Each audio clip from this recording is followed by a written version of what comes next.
Bonjour, je suis Xavier Noël Bouton et ceux qui me connaissent savent que je ne me dérobe pas facilement et à la France au cœur, d'une manière générale, on ne se dérobe pas. J'ai reçu deux questions intéressantes posées par des électeurs qui, semble-t-il, n'ont pas totalement arrêté leur choix et je trouve malin, intelligent qu'un électeur ait ce désir de voter pour la démarche dont il se sent le plus proche. Première question. Quelles sont les promesses du candidat Xavier Noël Bouton? Alors d'emblée, je vais être clair, je ne fais pas de promesses autres que celle de poursuivre exactement selon le même mode l'exercice du mandat, comme je l'ai fait les 12 dernières années, et je crois pouvoir dire que c'est à la satisfaction de ceux qui ont porté leur voix sur ma candidature. Beaucoup parlent beaucoup, beaucoup parlent trop.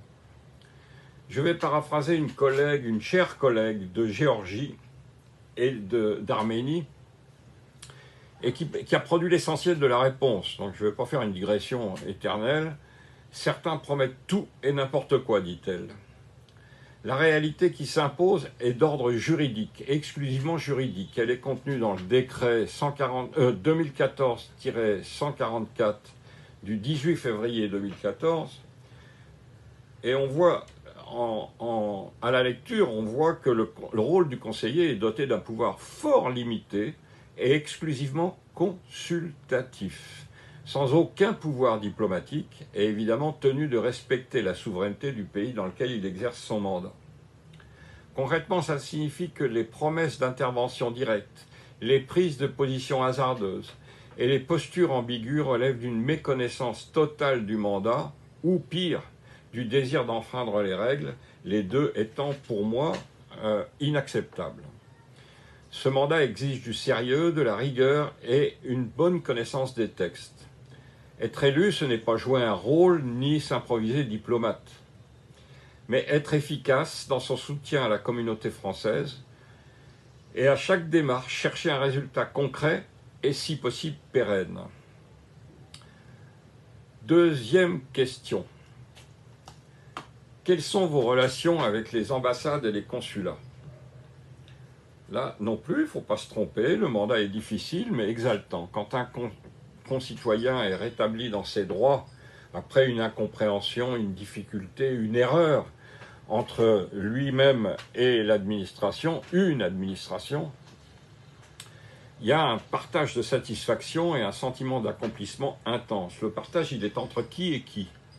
Il est entre, évidemment, celui qui est rétabli dans ses droits, le conseiller qui lui a apporté son aide et ses conseils, et le consulat général. Pourquoi? Parce qu'il est rare, on le verra, que le consulat général soit resté en dehors d'une démarche d'un conseiller quand le problème est complexe, évidemment.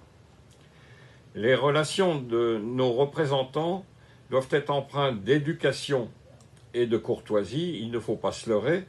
Peu d'aide apportée par le conseiller, le sont sans le concours des consulats.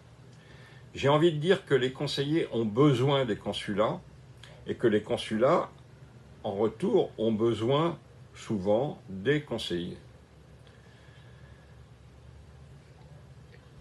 Dans une affaire ou dans une autre, en résumé, il n'y a aucun lien de subordination entre le conseiller et le consulat. Mais l'intelligence commande. Et elle commande quoi? Une bonne harmonie et une bonne collaboration. Parce que le but final, ce n'est pas l'ego du fonctionnaire consulaire ou du conseiller. Le but, c'est apporter un soulagement, une solution pour le concitoyen qui l'a demandé. La seule chose qui est réellement difficile dans mes relations avec le consulat ou avec l'ambassade, c'est qu'en général, ces fonctionnaires ont une mission qui dure 3 ans, exceptionnellement 4, mais en général 3 ans. Et cette année, si on suit cette règle des 3 ans, alors que notre mandat est de 6 ans, si on suit donc cette règle, on va assister à Brasilia au départ de notre ambassadeur, du conseiller culturel de l'ambassade, avec qui j'ai beaucoup travaillé.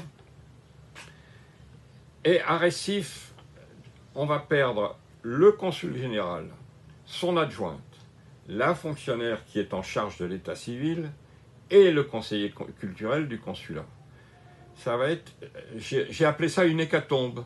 Notre horizon va changer totalement et je ne peux malheureusement, puisque c'est la règle, je ne peux que les remercier chaleureusement et très sincèrement pour leur esprit dans lequel nos relations sont construites et pour leur écoute, pour leurs conseils.